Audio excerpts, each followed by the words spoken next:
Internet, Eric here. Well, Slashback Saturday again. If you're new to the channel or the concept, what that is Joe, the horror man, over on his YouTube channel. What he does is every week he thinks of a specific theme, and the concept is you take that take that theme, shit, and just pick a slasher movie that fits into said theme. I'm trying to balance this. Fits into said theme, and then just make a video discussing it. This week was an easy one. It was called Wildcard Slashers, and basically free range to talk about whatever one you wanted to talk about as long as it was a slasher movie. And if you watched my video for last week, I discussed Sleepaway Camp. I figured since I finally have the entire series, other than part 4, which was never officially completed, I guess, I figured let's keep going with the series. So today I'm going to talk Sleepaway Camp 2, Unhappy Campers. I again, another memorable VHS cover for when we were going to rent movies, just like the first one. Anyways, if you're new to my channel, welcome. I discuss plot spoilers, specific scenes, what have you. This one came out in '87. Basically, we're following Angela again. She's at a different camp, and now she is a counselor herself, and she is killing all the camp, I guess you would just say campers, and I guess a counselor or two, that she deems are doing things that are immoral, like, fornication that she always likes to talk about, or drinking, drugs, that type of stuff. So, how do I get this? If you watched my last video, I wasn't really that impressed with the original Sleepaway Camp. I found a lot of it kind of boring. Felicia Rose, as much as I love her podcast with Kane Hodder and Tiffany Shepis, she really didn't do much other than just stare at the screen the whole time. I'm going to assume if you're watching this, you know what happened at the end of part 2. So we find a big reveal. She's really a dude, and then she hisses at the screen, and then it fades. No big deal. Didn't care. Now, this one, total 180. This one, no pun intended, super campy, super goofy, funny. I love Sleepaway Camp 2. Here's why. It's now Pamela Springsteen, Bruce's younger sister, playing Angela.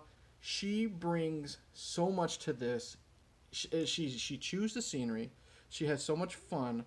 I love when she's playing kind of like the the camp counselor who got, the broomstick up her butt, that's bad, we're going to get rid of you, we're sending you home type of thing.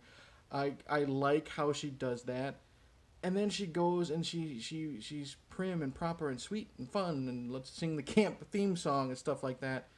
And then she goes full on psychotic. So Pamela Springsteen, I think, carries this movie, and she makes it super fucking fun. Now the other characters in this, I don't hate any of them, but they're just there. We have the whore, we have the final girl, we have the guys, we have, two sisters. We have the head counselor, like the owner of the camp. He's not a fucking creepy pedophile like in the first one. There's no pedophiles in this one.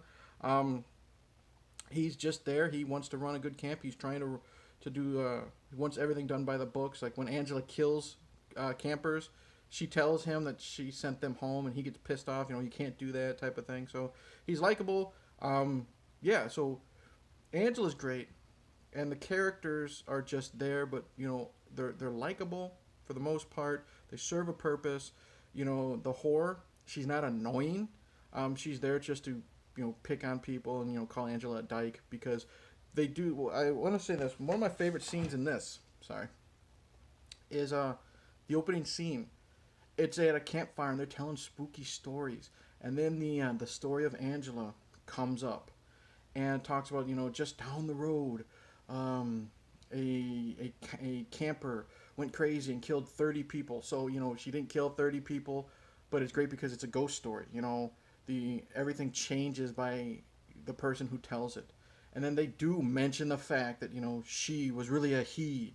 And then I love how they drop it. They drop that whole thing because, again, I thought the reveal was kind of dumb. They just say when she was in psycho ward, she had an operation. And then, of course, Angela shows up before they're able to tell more of the story. So that's great. So they don't ignore part one. They don't ignore the stupid ending of part one, but they easily, within one line, get rid of it. And it's also a great scene because it sets the tone of how brutal Angela is in this, because the girl telling the ghost story or whatever, she's in the boy side of the camp after dark, and she's being taken back, and she gets killed brutally. Love it. And that's one thing about this. The kills are actually really good in this. We get someone like busted in the face with a piece of wood, and we get, some good gore there. This is great. This is my first time seeing this. I always remembered, this isn't Pamela Springsteen, but I always remember the cover because we have a Freddy glove, a hockey mask, and in the back you can kind of see the chainsaw. Guys are going to try to scare Angela, and one's dressed as Freddy, one's dressed as Jason, I guess, and eventually Angela uses a machete on someone with the hockey mask. You see right there. She uses a Freddy glove on someone. She uses a chainsaw. So, again, it keeps with the campy 80s slasher vibe. Love it. Now, there's some kills that are kind of dumb. Like, she drowned someone in a porta potty. Me and poop jokes. Don't like that. But then, you got some people set on fire. You got a person waking up to their sister already burnt up, so we see the skeleton. We get the final girl waking up, and I think she's waking up, but either way, she gets to a cabin where all the dead bodies are there on display, kind of like, Jason's little altar to his mom with the dead bodies. So that's a lot of fun. There isn't that much I don't like about this. The pacing is great. Pamela Springsteen, funny as fuck, great, brutal, love her in this film. I'm happy to see that she came back for part 3. I love the ending to this. This one had a great ending. It's stereotypical for slasher films, but I loved it. It kept with the vibe. It wasn't dumb, like just saying, "Ooh, look, she's got a dick." Sleepaway Camp 2, Unhappy Campers, much, much better than part 1. Probably because of the cheesy factor. It knew what it was, ran with it, and had fun. You could tell all of these people were having fun. Oh, and for all you horn dogs out there, nudity, so much nudity in this movie. So it's also got that going to it. A staple for horror slashers, you got to have the boobs. And so we got this. We got boobs, blood and guts. So much better than part 1. So I don't know what else to say, because there isn't much else to say because it's a stereotypical slasher. But I had so much fun with this. Highly, highly recommend Sleepaway Camp 2, Unhappy Campers, especially over the first one. So that's it. Thank you for watching. Like and subscribe, all that crap.